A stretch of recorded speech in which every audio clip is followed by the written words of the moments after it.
Life sometimes throws a wrench into our plans. Maybe that's why I don't plan anymore. Before my divorce, I was always making plans. At work, I strategically planned for everything that could go wrong in my department in case of any unforeseen circumstances. I had a few backup plans in place in case, for some reason, we couldn't use one of our regular emergency plans. This morning, I received a call and was told that I needed to visit my ex-wife. I hadn't seen her in over a year and didn't really want to, but given that the request came from my daughter, I knew I would have to make the trip. My daughter, Samantha, Sammy as we call her, insisted on it. So I got in the car, gotta have it green, Mustang Shelby, GT 500, and headed back to town. It took me almost an hour to make my way through the jammed highways to get to the hospital in town where Sammy had taken her mother. I parked in the visitor's lot, hoping I wouldn't have to stay long. When I contacted the helpline, I learned that my ex-wife, Erica, had been in the hospital for 2 days. A rather angry nurse smiled at me and showed me to her room and told me I could come in and wait, but she was still sleeping. "What with her?" I asked. "Your wife?" she began. I interrupted her by raising my hand. "Ex-wife," I said. "Very, very ex-wife," I smiled. The nurse answered me with a smile. Then her face changed. "Dad, seriously, aren't you flirting with the nurse while Mom is in the hospital?" said my daughter, standing over my shoulder. "Of course not, Sammy," I said. "If I was seriously flirting, I would at least ask." I looked at the nurse again. "Bonnie," she prompted. "Oh, this name suits. Doesn't it mean beautiful or something like that to the Scots or Irish? As in, she's a lovely girl, that one?" I said the last part in my fake Scottish accent, which made Bonnie's smile widen. "Did you say that about me?" she asked. "Oh, yes," I said. "Like I said, this name really suits you." My daughter chose that moment to interrupt our impromptu festival of smiles and separated us, pushing me into her mother's room. There were 4 beds in the room. This is perhaps the most depressing room I have ever been in, hospital or anywhere else. "It's terrible here, isn't it?"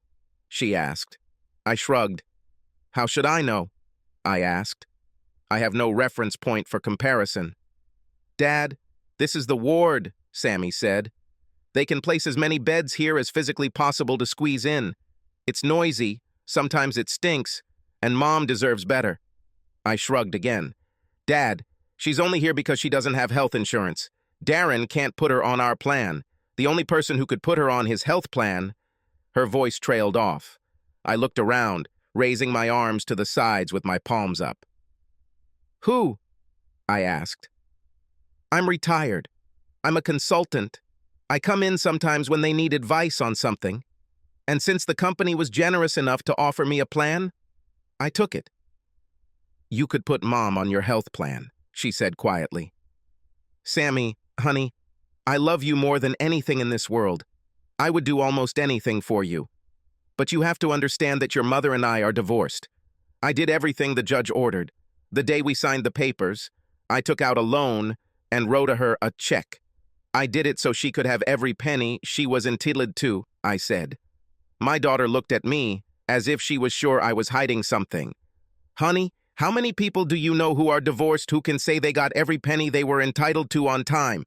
You always hear about someone missing alimony or child support payments, right? I never missed one. I gave your mother everything that she was supposed to do, but not everything she wanted," Sammy said quietly. We stood at the end of the bed and looked at the woman sleeping in front of us. "You know she never wanted a divorce, didn't she?" Sammy asked quietly. "She still loves you, even after all this." "You know, Sammy, people in hell want ice," I said coldly. "But they're out there roasting because of something they did while they were alive. Your mother and I are divorced because of something she did while we were married." "Dad, I know what she did," Sammy said. "I was there when it all broke out, remember? And I know she was wrong, but I can't stop thinking that you still belong together. Dad, she loves you so much. Look at her. She just has fallen apart in the last 2 years. Doesn't look like a 50-year-old woman at all. 2 years ago, Mom was 48 and could have passed for 30. Today, she looks like she's in her 60s. Some people just don't age well. I said coldly. But you know, maybe she needs to go out and do something to take care of herself. If she just lets herself continue to crumble like this, then what do you expect? Dad, she needs her husband back in her life, Sammy blurted out. She needs to feel loved and cared for. That's why she's so exhausted. Is that why you called me out of your warm bed? I asked in feigned shock. You want me to find her a husband? Who the hell is he? Dad, don't you have an ounce of compassion in your heart? Asked Samantha. Is this what you wanted? Is this what your fragile male ego needs to see the woman you swore to love, respect, and cherish reduced to a shadow of her former self so you can know you won? Sammy, you don't know anything about compassion, I replied sharply. Remember what you're talking about and who you're talking about. I put up with her antics for years and remained married to her. I gave her plenty of chances, but she just couldn't let it go. You also have to consider that your loyalty to her almost cost you your own marriage. Samantha closed her eyes at that moment and nodded her head. I saw that she was thinking about it. At least 3 families were nearly destroyed, all in the balance due to the selfishness of 2 corrupt people, I said. Perhaps they belong together. I smiled a little as I said this, and Samantha's eyes widened. Dad, you don't mean it? She said. I shrugged. I looked at her and smiled. You're getting older too, you know, she said. Dad, don't you want something more out of life than just driving that car too fast, traveling and having a girlfriend for a week? Again, I responded with a gesture of raising my shoulders with my palms facing up. I love my car. I've always loved Mustangs, I said. I also like to travel. And about the girl of the week, I've been dating Shelley for almost a year now. I have a slight preference for redheads. Plus, you introduced me to her. But Dad, she cried, don't you want someone to settle down with and enjoy life with on a more permanent basis? Been there, done that, I said sharply. I really thought I had found the right person. God, how I loved her. I loved her enough to put my pride aside and try to fix things, even after I found out what she was doing. She just couldn't let it go. Dad, some women are capable of loving 2 men at the same time, Samantha said. And some men can stand it, I said. The problem is, I'm just not one of them. Why am I here anyway? Dad, I've been here since we brought her here, Samantha said. I needed a chance to get home, shower, and change.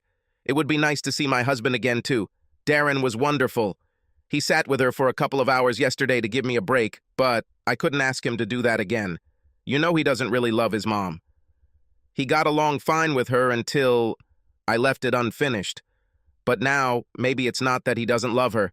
Maybe he's just afraid that if you spend too much time with her, you'll become just like her. And he loves you, Sammy.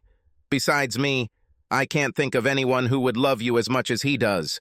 So do you really love me, Daddy? She asked. Always have, always will, Angel, I said. Then why can't you be nicer to Mommy, for my sake? She asked. Why can't you just find it in your heart to at least be friendly with her? First of all, because sometimes I can't find my heart, I said sharply. She tore it out while it was still beating.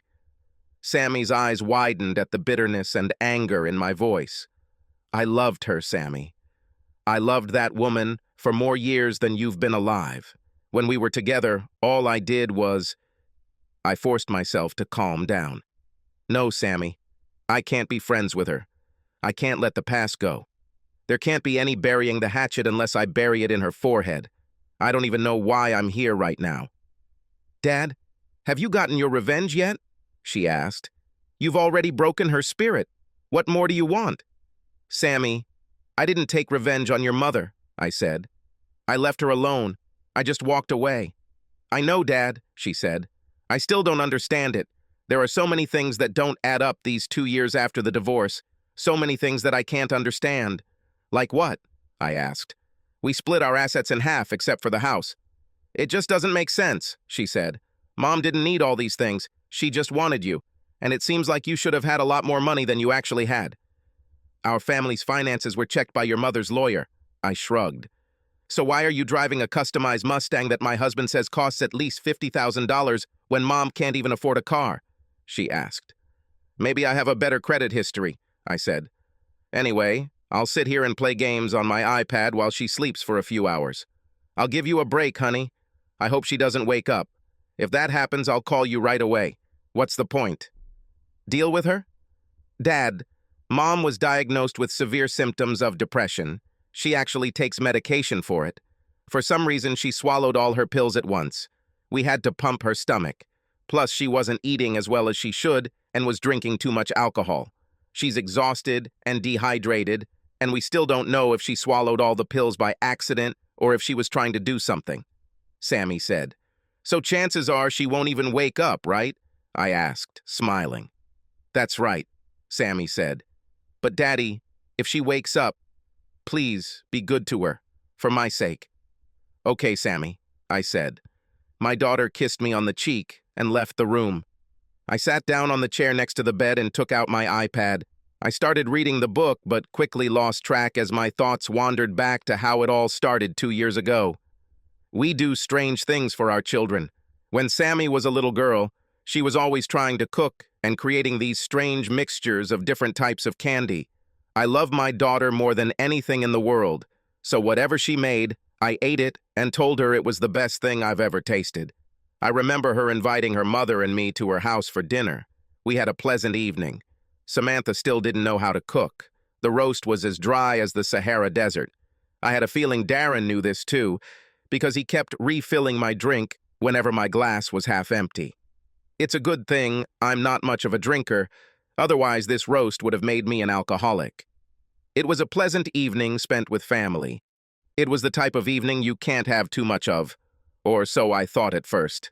I got to spend time with my grandson named John, Samantha's 2-year-old son, who she and Darren decided to name after me. He was such a mischievous little boy. In his grandfather's eyes, he could do no wrong. The highlight of the evening was Sammy and Darren's announcement that she was pregnant again. Darren, what are you doing to my daughter to keep this going? I joked. We discussed the usual things that people discuss when their children are expecting. Everything seemed to be going well.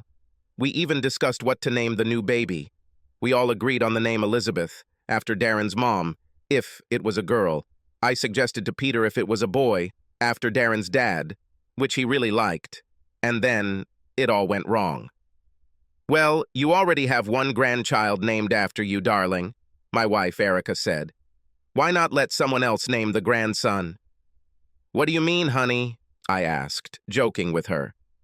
Let me guess. You want to name him Erica if it's a girl and Eric if it's a boy, right?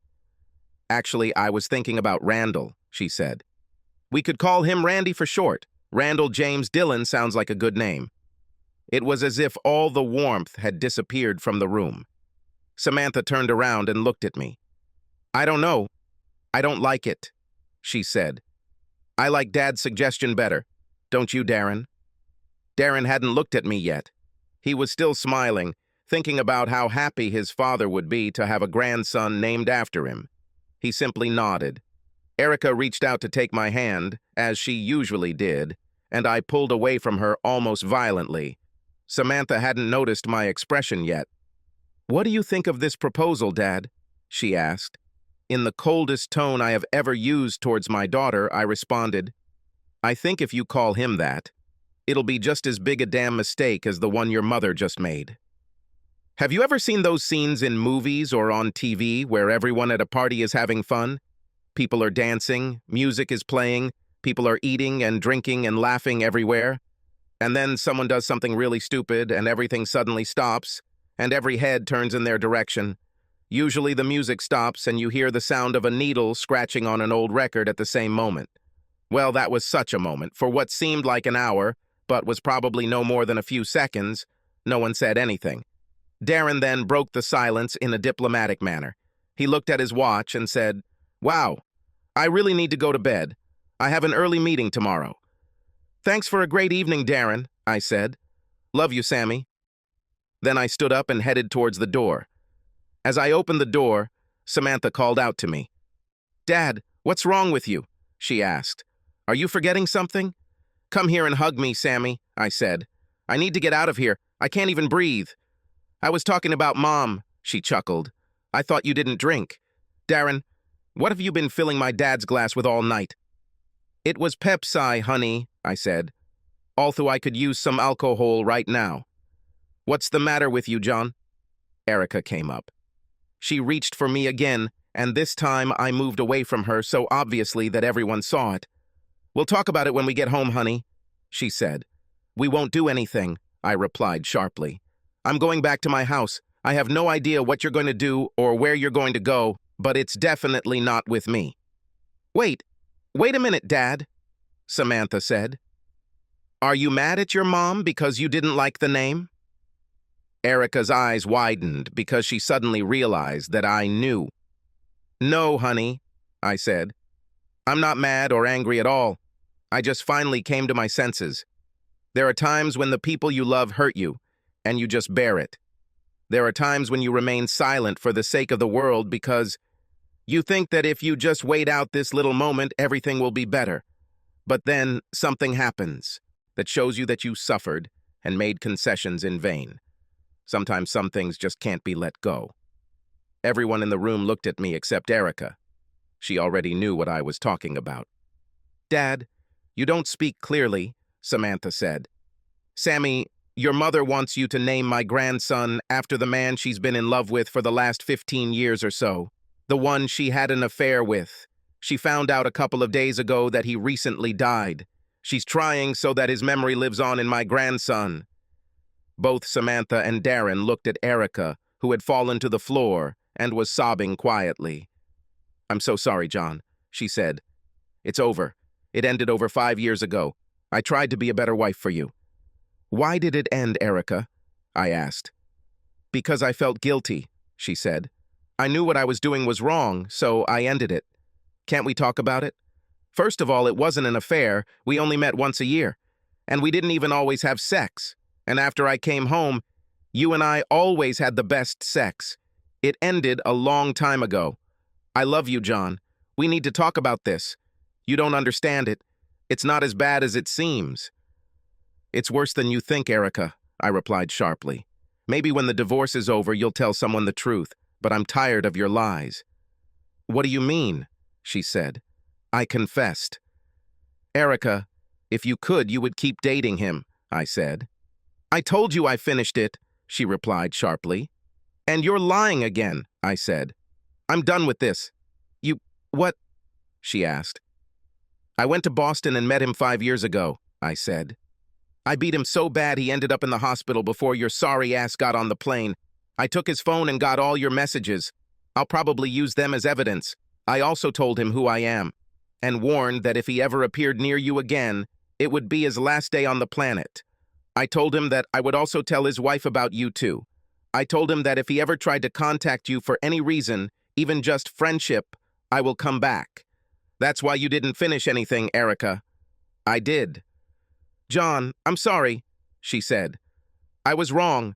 I was confused. It was a mistake." "I'm sorry too, Erica," I said. "I was wrong too. I was confused too. I made a mistake too. I was wrong trying to save this damn marriage. I did it for Sammy. I didn't want her to suffer through our divorce until she was on her own. I was confused too. See, I thought that maybe in time, since I loved you so much, we could get over this. I was wrong. Instead of ending this farce then, I actually tried to force it to work. But at least you were right, darling. You did end something. From the second you said his damn name that night, you ended our marriage."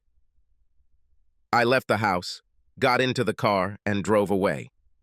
I spent a lot of time that night just driving around. The roar of my Mustang and the thrill of driving fast in the dark of a moonlit night took away some of my pain. I turned off my phone so as not to be disturbed. I actually wasn't as upset as I might have thought. I knew about her behavior for more than 5 years, and all this time I was preparing for divorce in many ways. Erica was probably most shocked by the fact that she was completely unaware of my knowledge of her scam, and secondly because she only found out that night why it ended. She flew to Boston for a conference, the same one she went to every year. She booked a room at the hotel she always stayed at. The conference was a one-day workshop, which she always told me lasted 2 days.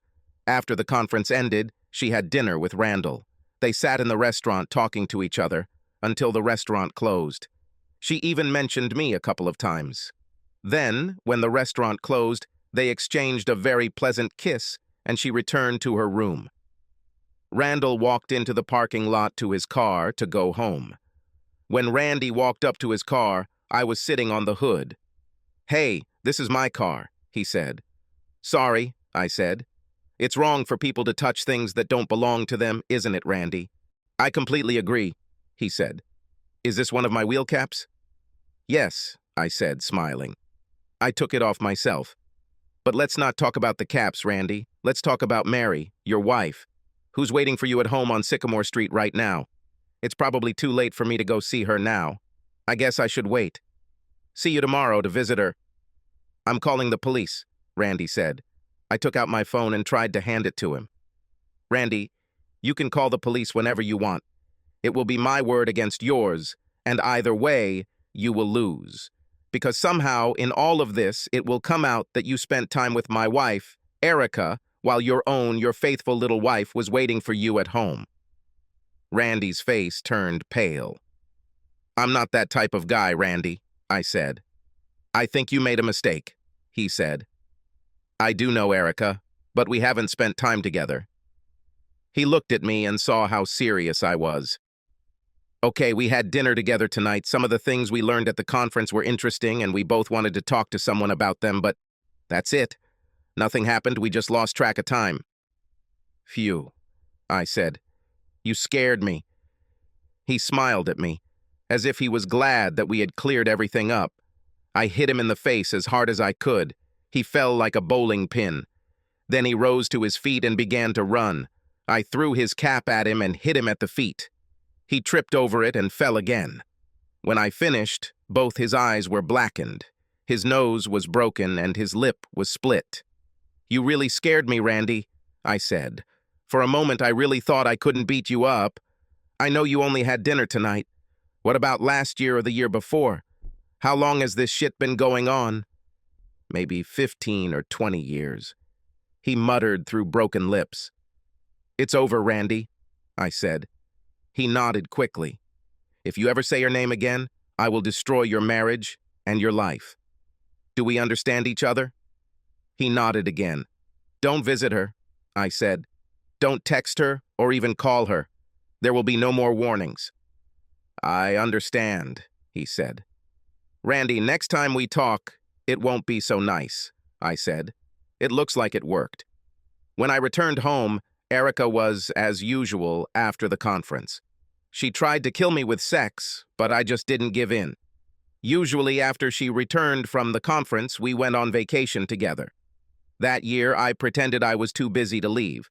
Despite my best efforts, I couldn't leave it all behind. Most of my brain was in Judas Priest mode.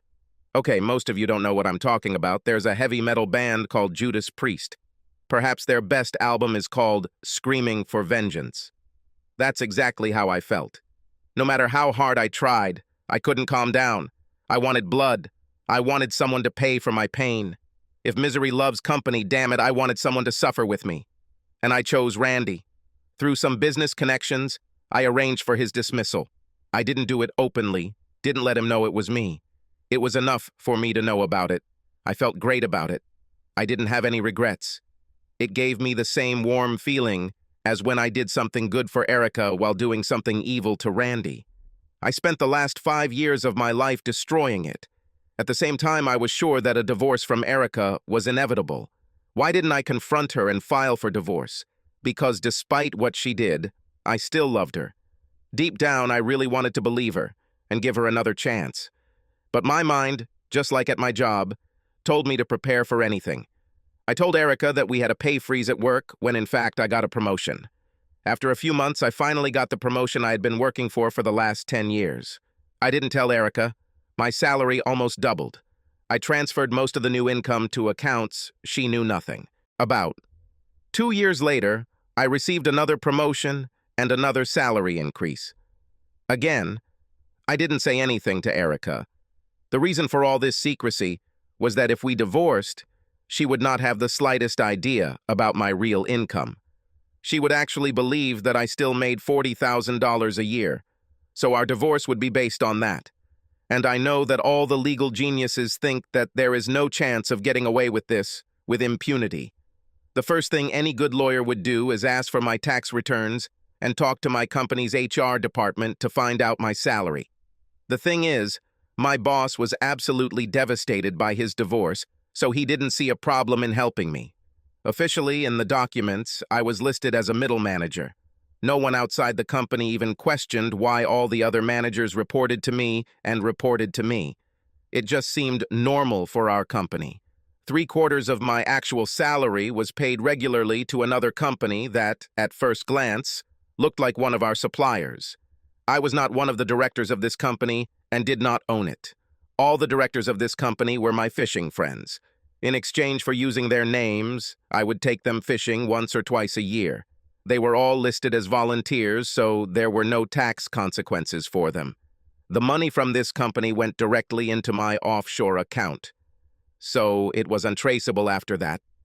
There were a couple of times when I withdrew some money, once after Samantha and Darren got married. I made a large down payment on their home to start their life together without much financial stress. I didn't buy them the house outright, but I contributed enough to keep their monthly mortgage payment under $100 a month. Another time I bought Sam and Darren a second car because they were both working and their jobs were not in the same area of town. It just made their life easier. However, even when giving the children their gifts, I had to be careful. The way I was able to give them their house and second car actually worked in my favor and allowed me to give Erica even less money. The money for their house was allegedly taken from my pension package. This meant that in the event of a divorce, I would have almost nothing left in my retirement account for Erica to get her greedy hands on. To get the money for the car, I allegedly took out a loan, which further reduced my disposable income so that I could give Erica even less. One of the great things about my situation was that Randall worked in production. He specialized in casting inspection. My company was also a manufacturing company. We had many manufacturing plants throughout the country. I had a private detective friend who lived in Boston. I asked him to check on Randy regularly. Every time he got a job, I told one of our account managers. If we had an account with a company where Randy worked, one of my friends would have lunch with someone who worked there and Randy would be fired. If we didn't have an account with Randy's new company, we opened one. Then Randy was fired. I kept a spreadsheet on my computer that was dedicated to tracking Randy and all of his failures. Some of them I didn't even call. Over time, Randy's reputation in the manufacturing community became so bad that he couldn't even get a job interview. Right before Randy's death, his last jobs were landscaping or day labor. His failures also greatly damaged Randy's marriage. His wife returned to work to help support the family. I never touched her or her career because I had no complaints about her. I also tried to make sure that Randy's children got everything they were entitled to. I alone got Randy's daughter into law school. I came up with a scholarship specifically for her and awarded it to her. Of course, the scholarship ended the year she received her degree. The scholarship also transferred the full amount to the account. She was never able to find out where the money came from. Her grades were excellent, and she received several bonuses from her mysterious benefactors during her studies. The fact that he could not provide for his family and barely contributed to their upkeep took a huge toll on Randy's pride. He was a proud man and wanted to be self-sufficient and provide for his family. Discovering that he was neither was a blow to his pride. He started drinking, and over time it became his obsession. To his credit, he never became aggressive or violent towards his wife or daughter, but by the end of his life, he was just a shadow of the man he once was. I also thought about how my actions changed me. I, too, was no longer the same person I was when I first found out about my wife's infidelity. I've always been a calm, friendly guy. I have been open and honest for most of my life. But the trauma of discovering that the woman I loved had betrayed me regularly and over time threw me off balance. When I looked in the mirror, I did not see a psychopath who could calmly and with pleasure plan and watch the systematic destruction of a man whose only mistake was having sex with the wrong woman. I still saw myself. I still saw John Forrest, a nice guy and family man. Shouldn't a villain have some recognizable characteristics? In the old days, all the bad guys wore black hats. Maybe I should trade my Mustang for a black one. But even as I thought about these things, I continued. I couldn't stop. My broken heart needed revenge more than healing. My soul screamed for revenge much more than for forgiveness. Even as I watched Randy's life fall apart, I watched Erica. I found that I could no longer trust her. It's a terrible feeling to not have faith in the woman you vowed to love and cherish forever. But that's exactly what her relationship with Randy did to me. She not only destroyed our marriage, but also my ability to fully trust anyone.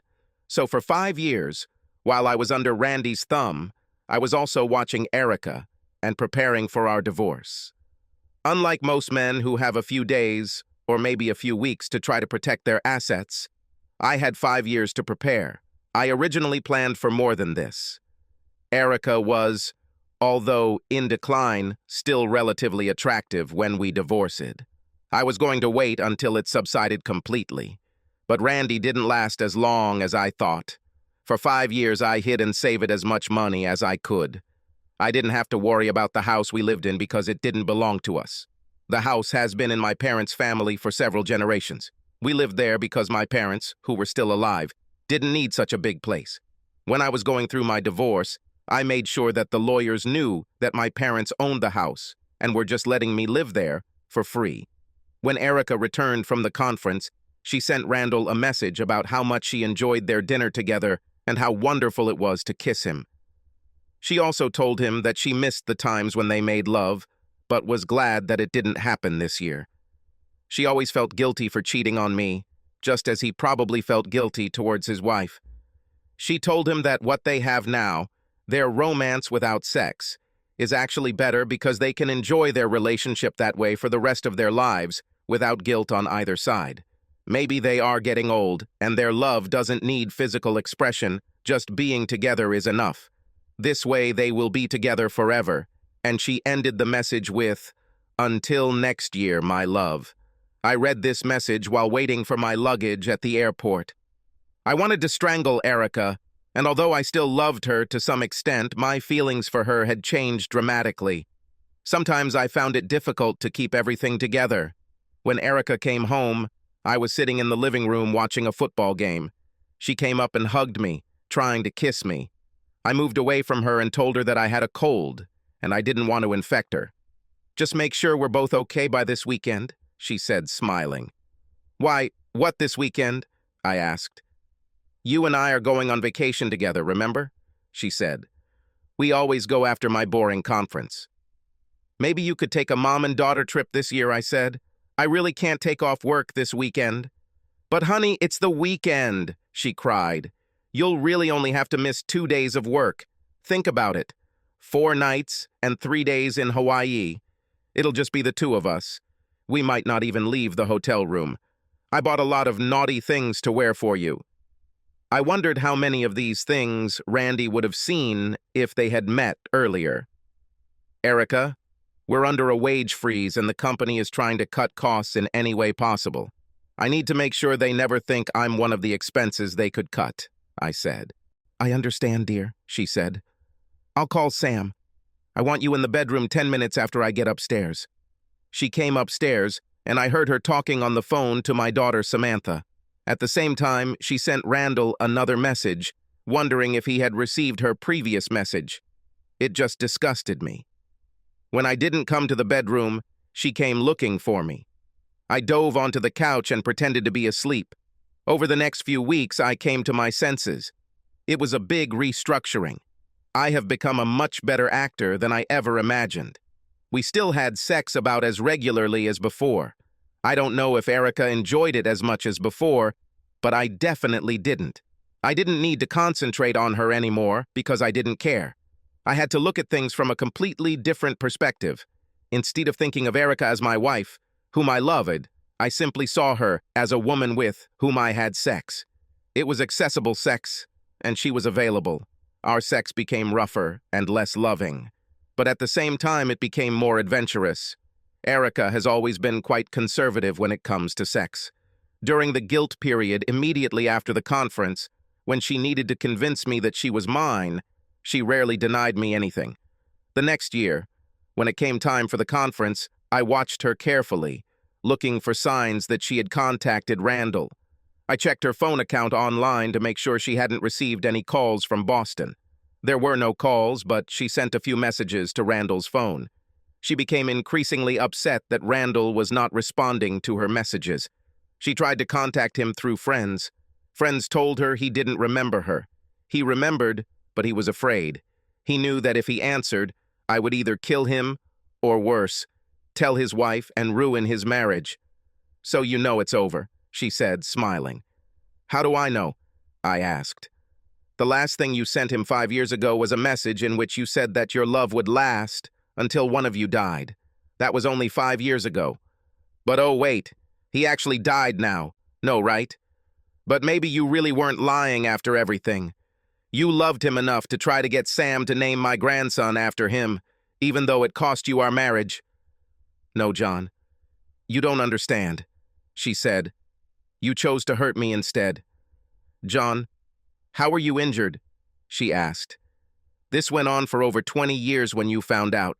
In those same 20 years, you and I probably had sex literally over 2,000 times, and I enjoyed every time. There could have been a maximum of 8 times in total with Randall, and each time, which I remember, was terrible.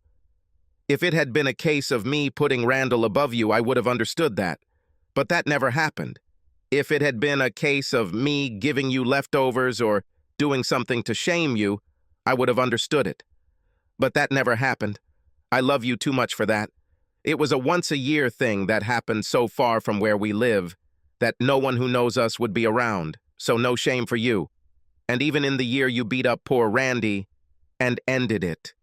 That in itself was ending. Since you know about my messages to him, you probably also know that we talked at dinner about how it's better that we don't have sex anymore. Just enjoy each other's company. This relationship would have ended soon anyway. I was never going to have sex with him again. That's what I meant when I said we were better without feeling guilt. I just tried to gently reject him. I thought that next year we wouldn't even have dinner together, and next year I wouldn't go at all. I would change my phone number, and it would all be over. No one would ever know it happened. And just like you at the car show, when the models take pictures while sitting in your Mustang, it would only be a pleasant memory in old age. You beat up a good guy for nothing, John. He never was a threat to us. He was only a threat to your ego. I wanted to name our, not yours, our grandson after Randall, not because he was someone I was in love with, but as a last memory of a special friend. A tear rolled down Erica's cheek. I started applauding. Great speech, Erica, I said. You must have been rehearsing it the whole time we were apart. Sammy, you can name the boy Randall James if you want. Randall James Dillon would make your mother very happy. Sammy looked at me as if I had swallowed a rock. Dad, we'll name him Marshall, after Darren's grandfather. Marshall Dillon, that's his name. There's no way I'm going to name my son after that man, no matter what Mom thinks, Samantha said. Well, honey, at least you understand now, Erica said. I wish you had, Erica, I said.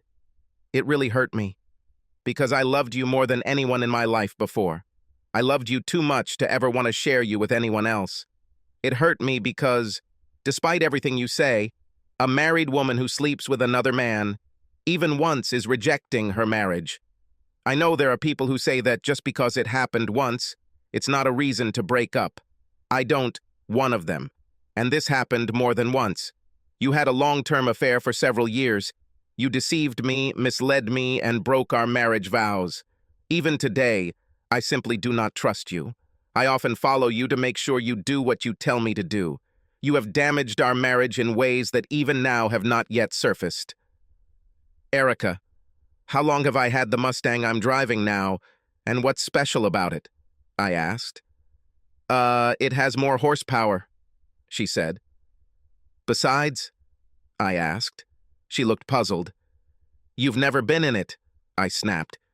I've had this car for almost 4 years, and your butt has never touched the seat. Even if we go out together, we take your car or SUV. I don't trust you, and I don't want you in my car. So just like I don't want you in my heart. Erica began to cry. What can I do to fix this? It's been 5 years since it ended. Isn't it fair, John? Okay, let's be fair, I said.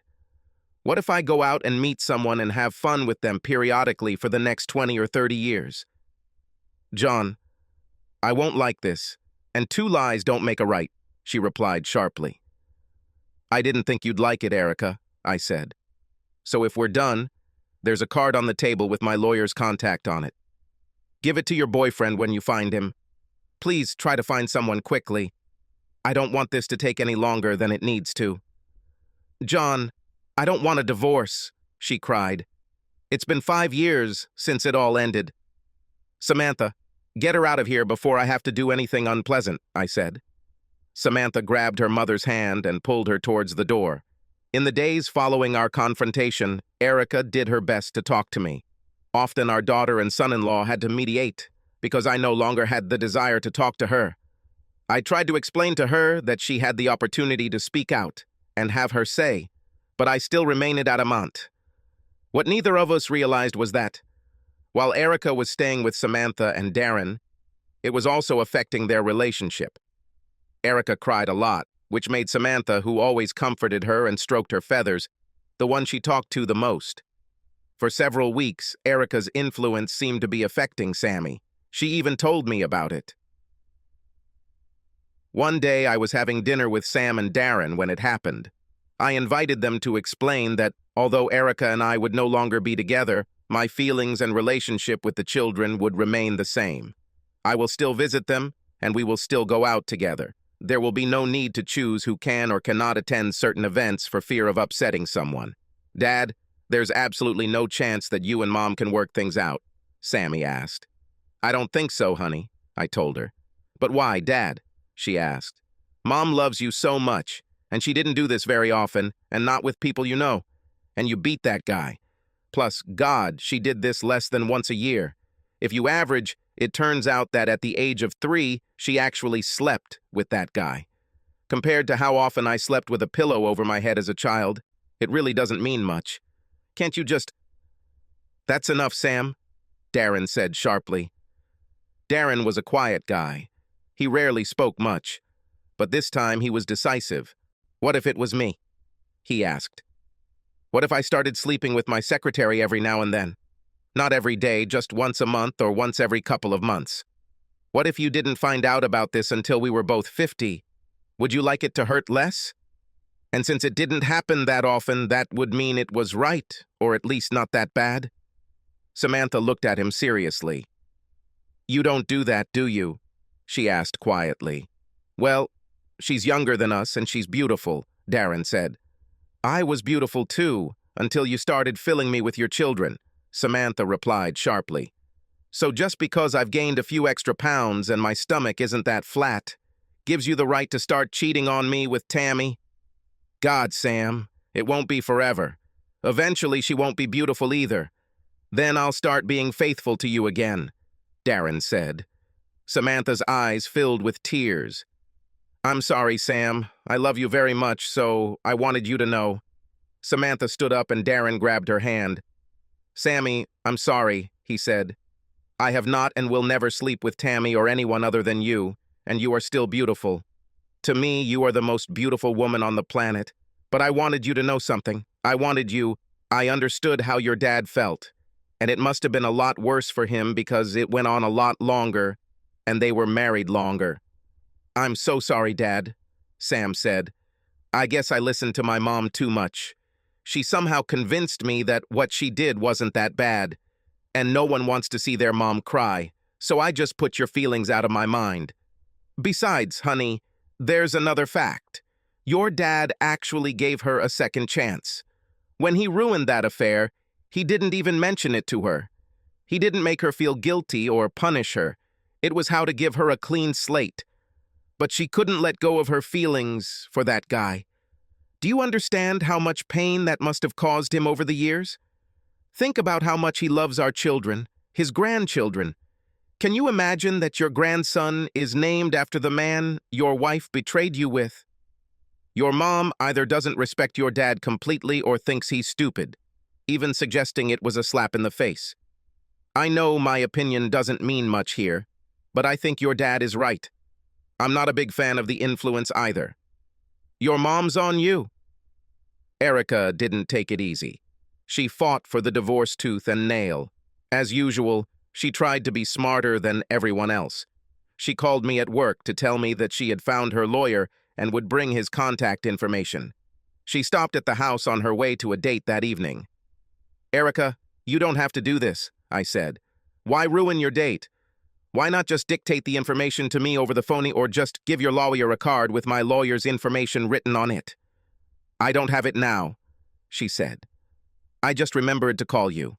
I'm at the beauty salon getting ready for a date, but when I get home, I'll take the card and do what you said." "So I should call my lawyer and tell him you'll call him in about 10 minutes?" I asked. "Why 10 minutes later?" she asked. "You said you wear makeup. You've always been beautiful, Erica. So there's no reason for you to spend more than 5 or 10 minutes in a beauty salon. They can't improve on what's already perfect," I said. "I have to go," she said. I was sure she was crying again. A few minutes later, my phone rang again. I answered. "Dad, I know she's wrong, but why do you have to make her cry all the time? Isn't divorce enough?" asked Samantha. "Samantha, what are you talking about?" I asked. "Mom just got off the phone and started crying," she said. "I checked the last call number and it was you." I explained the entire conversation over the phone to Samantha and she apologized. "Dad, she wasn't at the beauty salon, and as far as I know, she wasn't on a date. Mom was just trying to play with you. I think she was trying to make you jealous. Do you really think Mom is beautiful?" "I always thought, Sammy," I said, "that and her personality were the two things I loved about your mom the most. I know you don't see that. Most people never see their parents that way, but your mom really is a very beautiful, very sexy woman, and I loved her so much. I guess that's why I got so mad at that Randy guy. He tried to take away the person who gave my life meaning." "Then, Dad, why don't you give her another chance?" she said. "Because, honey, I did it. It was the worst 5 years of my life. Every time she left the house, I wondered where she was going and who she was seeing. If she could be having an affair on the other side of the country, why couldn't she have it here without me knowing about it?" I asked. "I love your mom, but I can't trust her. Remember that night at the restaurant? Remember when Darren told you about sleeping with his secretary? Tell me you haven't thought about it since then. Even after that, how he told you that it never happened and will never happen makes you wonder, doesn't it? Well, the difference for me is that I don't have to guess. Your mother really cheated on me, and it wasn't a one-time occurrence. This happened for a very long time. She could have stopped at any time if she wanted. She chose to continue it until I, myself, stopped it for her. If I had not done this, despite what she said, I'd probably still be sleeping with that guy." Erica's lawyer insisted on consultations. My lawyer insisted that I visit them, so I did. For the first 2 weeks, I took magazines with me to read during the sessions. The doctor asked me why I refused to participate. I told him he was beating a dead horse. The court could force me to come to sessions, but they could not change the way I felt. They could talk about feelings and reasons and forgiveness until they were blue in the face, but they couldn't force me to stay married to Erica. So I was willing to jump through all these hoops and all this bullshit, but I wasn't going to stay married to her. In the end, it took 8 months. It was almost 3 times longer than it should have been. Erica's lawyer carefully reviewed my work records. He was very suspicious. "His records are too perfect," he said. "They're too carefully prepared, too well executed. It's like he expected this to happen." Luckily, he found everything he needed to find, and didn't look for anything else. He was still able to convince the judge that the house, although it did not belong to me, was still an asset since I did not pay to live in it. All I did was pay my property taxes every year. So he calculated the average amount I would spend on a mortgage or rent for a similar home. He added half of this value to the amount and gave it to Erica. In addition, I had to pay her alimony of $400 a month for 3 years. As I mentioned earlier, I did the math and wrote Erica a check. When she asked me where I got the money from, I told her I took out a loan. I'll just make regular payments to the bank every month instead of paying her. I didn't want to see her or deal with her for a long time. As soon as we left the court with the documents signed, I went on the first of several vacations. I went on a cruise because I had never been on one before. It was too early for me. Most of us have seen those movies or TV shows where everyone on a cruise ends up meeting someone and making a lot of new friends. Right? I didn't meet a single person and spent the entire cruise in my cabin. Every time any woman looked at me, I ran away. Like I said, it was too early. My next vacation was a trip out west to what they used to call the Cubs Ranch. It was a disaster, too. There were too many guys on the trip. I think some of them thought it was some kind of Brokeback Mountain story. The last vacation I took was called the 66 Cruise. It was a car ride from Chicago to Los Angeles. It was one long cruise along historic Route 66. There were all sorts of cars, from classics to modern muscle cars. The organizers have arranged various travel packages to suit all budgets and preferences. There were offers both for those who wanted to spend the night in tents along the way and for those who preferred the comfort of hotels or motels. Both groups were invited to parties and events every evening, as well as to dinners at restaurants and eateries along the route. I saw this as an opportunity to get to know my car better. I started thinking of my Mustang as my girlfriend. When I started the ride, I saw it as just me, my Mustang, and my music. It was an opportunity to reflect as I drove each day and really start to think about what I wanted to do for the next 20 or 30 years of my life. Most of all, I needed to figure out what I would do without Erica. Because even though I knew that my life would truly be better without her, my heart still ached for her. I was wrong again. I guess I saw myself as some kind of lost and lonely divorced guy trying to find his way alone in a new and difficult world. Nothing could be further from the truth. I wasn't alone. I was with my people. Wherever you are in the world, there are thousands of us. And when we come together, it is wonderful. Each of us is sure that the car he loves is the best example of automotive art ever created. I started off, trying to stay away from the crowd while listening to the announcements before we set off. I was never allowed to be lonely or feel lonely unless I went to bed. "Hey, buddy, your Stang is damn handsome," said one old man. I had one before I realized that God meant this old man to drive Corvettes. But he wasn't like yours. How much horsepower does your car make? Everywhere we went, at every stop, or during every meal, 1 to 5 of my new friends would join me and engage in conversation with me about our common interests or differences. There were guys looking to engage me in a conversation about whether I believed foreign cars should be allowed to cruise the classic American road. I told them we need to stop fighting. Cars are cars. Enough space for everyone. Most people at the table agreed with me. This prompted one old man to stand up and declare that I was right. All car fans must unite to get rid of our real enemy, motorcyclists who were the scum of society. Naturally, I also got out of this conversation. I also met some really nice women on the cruise. There are women who are as passionate about their cars as any man. There was even one woman on a cruise who divorced her husband because he wanted to drive her car. He told all his friends that her classic '69 Camaro was his, and he would let her drive it sometimes. Things got interesting when some guys came over to their house, and they found her leaning over the hood changing the oil. The real owner of the car came out, and her husband was so ashamed that he told her she had to choose between him and the car. She hasn't seen him since then. I met a lot of women on the cruise that I thought would be great to be friends with, but I wasn't looking to replace Erica at the time. However, it made me realize that there is life after her, and maybe one day I will have a life partner again. I returned home with a completely different mood. I no longer felt depressed and alone, and I loved my Mustang at least twice as much. That's when I first encountered Erica again. We both attended our mutual friend's wedding. She invited both of us. This was her second marriage, her first real one, as she called it, and she did everything at the highest level. The most shocking thing for me was seeing Erica. She had always been beautiful to me, but seeing her there made me question my eyesight and sanity. Erica has changed in the year since we separated.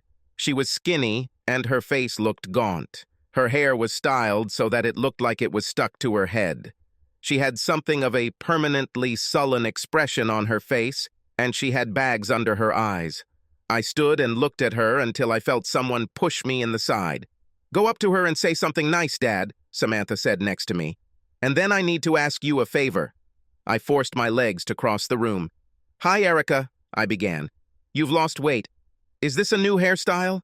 She turned around so quickly when she heard my voice that I thought her neck would come off. Her eyes lit up too. "Do you like it?" she asked, smiling. "And all the women on TV are on the diet I tried. I didn't want to become one of those old ladies whose butt gets bigger because they're less active." "Erica, you have always been beautiful to me," I said. "I think you should pay less attention to fashion trends and more to what you feel. I'm sure your hairstyle was expensive and very fashionable, but I always loved your long, flowing hair. It framed your beauty so beautifully. Face. It brought attention to your best features, like your eyes and those dimples." Erica's smile lit up her face again. "And I know we're not married anymore, so maybe I'm a little harsh telling you this, but stop dieting. Don't worry about your ass getting bigger, because I've always loved it that way. I'm sure that whoever is with you next will agree with me. Women with curves are simply better. Throw out the salad and get yourself a burger. If anyone could ignore fashion trends and diets, it has always been you, dear." When I walked away to talk to someone else, Erica was still staring after me, seemingly stunned. For the rest of the time I was there, she kept trying to get closer to me again. I avoided her without making it obvious. The next day, I talked to my daughter on the phone. "Dad, you were wonderful at the wedding. Mom is happier than I've seen her since you separated. She ate more food last night than she did 3 days before. I asked her why, and she said my father will probably love her more if she has breasts again." "Exactly what did you tell her?" "I don't remember saying anything about her breasts," I said. "I just told her that she's always been beautiful to me and maybe she shouldn't worry so much about dieting." "Damn, Sammy, your mom is 50, like me. She doesn't need to be skinny. Even a dog needs a little meat on his bones." "Whatever, Dad," Sammy said. "I need your help."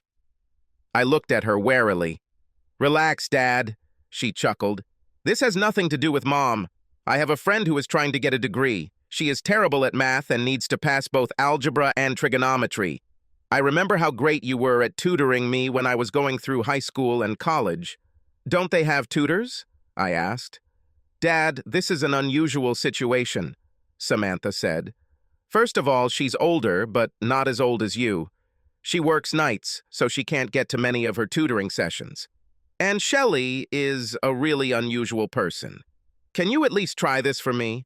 Besides, you don't have much to do anyway." So I went to meet my daughter's friend.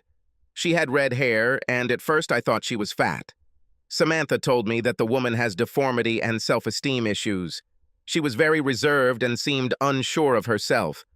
On that warm day when we met at a downtown Starbucks, she brought her book, and I began to explain to her some of the things she didn't understand from the chapter their class was working on. Unfortunately, she also had trouble understanding the previous material, so I decided that we should probably go back a couple of chapters and really work on improving her understanding of the core concepts, and then try to catch up with the class. She agreed, and we scheduled several training sessions throughout the week. For some reason, she started to really like me, and I began to wonder how her deformity, whatever it was affecting her. The next time we met, still at Starbucks, we had been working for about 3 hours and she lost her temper a little. This went on for several weeks, and we became more and more comfortable with each other. I often lost track of the conversation or fell asleep looking into her eyes while we were talking. Finally, one day before a Thursday afternoon class weekend, I asked her if she would like to come to my house. The days were getting warmer, and I told her that we could do 2 sessions on a Saturday afternoon before she had to go to work, and she would be more comfortable and wouldn't have to wear a coat. She looked at me and smiled. "I would really like to study at your home," she said. "Not sure about the coat. I wear my coat for my safety and yours. Shelley, I will never look at you in a way that makes you feel uncomfortable," I said. "You should know this by now. You can't help the way you were born. Deformities are nothing to laugh about, but they're nothing to be ashamed of either." She started laughing. "Who told you I'm deformed?" she asked. Samantha said, I replied. Mr. Forrest, Samantha was being ironic. I'm not really deformed, other than how you look at it. I guess I'm just fat. Then there's no problem, I said. Oh yes, there is a problem, she said. Listen, do you have a computer? She asked. I just looked at her strangely. Google Mel Malloy, she said. Look at the video. I have the same problem. I'll call you tomorrow and we'll decide what we'll do on Saturday. As she walked away from the table, she touched my arm and I knew I had a problem. This woman could not be older than 30. Compared to me, she was a child. When I got home, there were 10 messages on my voicemail. They were all from Erica. We divorced almost a year ago. I couldn't understand why she suddenly wanted to talk. The phone rang again, and I expected it to be her. But luckily, it was Samantha. Dad, everything is ruined and it's my fault. What are you going to do? She asked me. Wait, honey, I said. What are you talking about? Mom, she said. Remember at the wedding when I made you say nice things to your mom? Well, she went crazy. She started eating again and did her hair again the way she thought you liked it. She thinks she can get you back, and it's my fault. Then, Dad, I don't know what happened between you, but I think you like Shelley. I know she's too young for you and that she's deformed, but Dad, she's a really good person. So, do whatever you need to do to let her go gently. She has self-esteem issues, and you don't even want to know what she does at work. I didn't want to make a mistake with Erica. I was glad she came out of her depression, but I couldn't imagine being with her again. Too much water has flown under the bridge between us.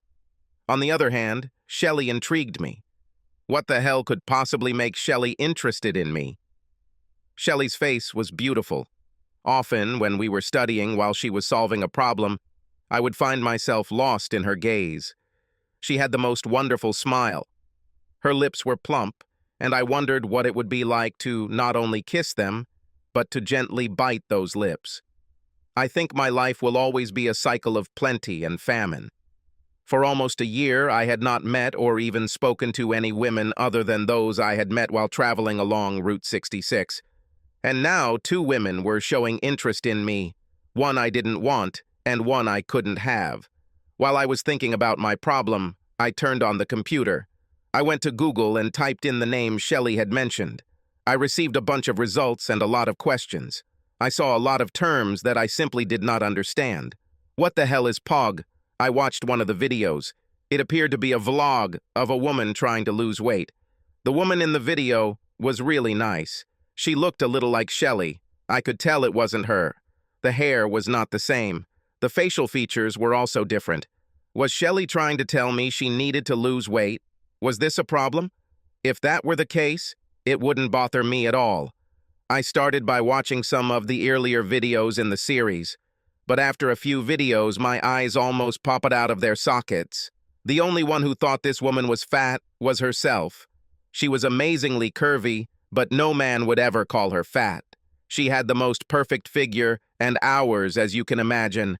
She had generous breasts and an extremely small waist that simply flared out to form the most incredible ass on the planet. As her videos progressed, she talked less and less about dieting and weight loss, as thousands of men began contacting her and asking to see the body she wanted to lose. Her videos began to become more and more filled with scenes where she was wearing less and less. The less clothes she wore, the more spectators she had. I was shocked. I didn't even think when I automatically picked up the phone on the first ring. John, would you like to come over for dinner to see your daughter, son-in-law, and grandkids? I'm going to cook the roast just the way you like it, with carrots and potatoes, Erica asked. I didn't know what to answer. I guessed that I always told everyone that I wanted us to be comfortable. I didn't want the kids to have to choose and feel awkward inviting both of us. So I said, okay. I went there thinking it would be a relaxed family dinner. When I arrived, Darren was wearing jeans and a t-shirt. We chatted for a bit, and then Erica came down the stairs. She was dressed to the nines. She was wearing a new dress that showed her legs. In the weeks since the wedding, she had gained several kilograms. She was not yet back to her normal weight, but she looked healthier. Her hair was down and flowing freely. She looked much better than at the wedding with too much makeup and varnished hair. She smiled at me and sat down next to me. "The roast will be ready in 20 minutes, she said. "Sammy is upstairs trying to give your grandchildren a bath." She grabbed my hand and just looked at me. Darren, at this point, decided to check the wine for dinner. "Will we have wine?" I asked. That's how the whole evening went. I constantly found myself alone with Erica, who smiled at me. The food was really good, when you're used to having someone cook for you most of your life. And that suddenly stops. You start to appreciate it even more. It made me think of the last time the four of us ate a roast together. That was the time Samantha nearly killed us with her dry fries, and Erica suggested naming our grandson after Randy, which led to our divorce. After dinner, Samantha got up to wash the dishes. Darren decided to help her, so Erica suggested I go for a walk or go out on the porch. "If we were at home, we would go out on our veranda," she said. "It seems like it happened in another life, but only a year has passed." "It really seems like a long time ago," I said. "John, have you had sex since our divorce?" she asked. "Of course," I said. "Many times." "Oh," she said sadly. "I think I deserved this to happen to me." "What happened to you?" I asked. "I haven't had sex with anyone since the last time like you and I," she said. "I don't think I even tried to find someone, so you're just having fun with a bunch of women." Or, "No," I said. "I'm in a relationship." I smiled. She looked down at her feet. I thought for a second that she was going to cry. "So who is this lucky girl?" she asked. "It's not a lady," I chuckled. She looked shocked. "Who are you having sex with?" she asked. "With you, Erica," I chuckled. "What did you expect? We were married a long time, and I loved you like there was no tomorrow. It would take me a while before I could just get up and start having sex with someone. It would take me a while to get over you. It will take time to find someone to create new memories with, to block out the memories of our last years together." "Why would you block them?" she asked. "It's been a wonderful few years, John." "These have been great years for you, Erica," I said.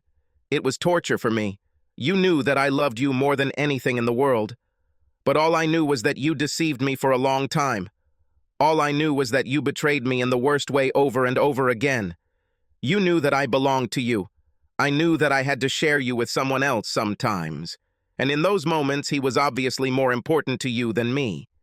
"It wasn't like that, John. It was never like that," she said. "You still don't see it right. There was never anyone else for me. I loved you as much as you loved me. I still do. I just slept with Randy a few times. Randy is dead, John. There's no reason to even talk about him," she said. "You're right," I said. "But if you know this, why did you mention it?" "I didn't mention him," she said. "I started by asking if you had sex with someone, and it turned into an argument like usual. I just wanted to know something. I wanted to ask you a question, and the conversation went wrong." "Then let's talk about something else," I said. "Or maybe it's still too early. Maybe we shouldn't talk. Maybe we should just look at it like we had a wonderful evening with our kids and leave it at that. I'll see you again sometime in the future. It wasn't that bad. We were able to get through dinner before we started arguing. That's a good sign for the future." She nodded her head, but her face did not express agreement. Her eyes were narrow, as if she was fighting to hold back tears. "It's a beautiful night," I said, changing the subject. "You know what would make her better?" she asked quietly. "Cold beer," I said. "I was thinking rather about we went to your place and had sex," she said. I choked and had to take a few deep breaths. "Erica, neither of the boys would like this, and their grandmother wouldn't approve either," I said. "Why wouldn't I approve?" asked Erica. "I'd love to. After all these months of you dating and even living in our house with that blow-up doll, you better be ready for more than just a kiss when I get out of here." "I wasn't talking about you," I said. "You said their grandmother," Erica snapped. "I know you're not thinking about moving in with Darren's mom. His dad only died 2 months ago, and I don't remember you being particularly happy about her." "No, I was talking about Grandma the blow-up doll, as you called her. When Shelley and I get married, she'll be their grandma too," I said. Shelley and Erica both looked shocked. But Dad, Shelley is barely older than me. She can't be my stepmother. The main reason I brought you together was because at that point in your lives, you both needed someone to help you. Relieve the pain. It wasn't meant to be permanent. Well, you did too good a job because I love Shelley, she loves me, and we're constant. We're also going to be parents, so Sammy, you're going to be a sister, and the boys are going to have an aunt or uncle. And I'm not know who you'll be, Erica. Maybe you'll be their ex-grandmother or step-grandmother or something like that. I guess we'll figure it out as we go. Is this part of your revenge? Asked Erica. Is this all because of this? You beat up Randy, but you never did anything to me. So now you got this girl pregnant to hurt me. Because you wanted to hurt me as much as you think I did to you? She sat up on the bed. Do you really understand how bad this is? She flared up. You could be stuck with her for the rest of your life, at least until the child becomes an adult. Did you really need your revenge that much? Erica, stop thinking only about yourself, I replied sharply. When I found out about you and Randy, I really beat him up. And that's not all I did to him. The rest is best left behind the scenes. Then I thought I was screaming for revenge, but revenge left me unsatisfied. When he died, I thought it was because I took revenge on the wrong person. After all, Randy didn't betray me, you did. Randy didn't promise to have sex with me exclusively. I couldn't hit you, Erica, or do anything to you, but I couldn't stay with a woman I didn't trust. Our divorce wasn't some kind of act of revenge. I just couldn't live with a woman I didn't trust. It took me a while to realize that I wasn't screaming about revenge. I was screaming about love, and I found it with Shelley. I'm glad you're okay, Erica, I said. If it was some kind of trick to get me to come to the hospital and see you so we could be together again, it was in vain. But you are both invited to the wedding. I left the hospital feeling much better than when I arrived. As the door closed, I heard them arguing about who would pay the hospital bill. It didn't matter, but I knew it wouldn't be me. 6. 5.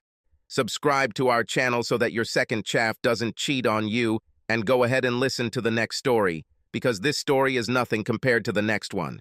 If you're under 18, don't even think about listening to the next one.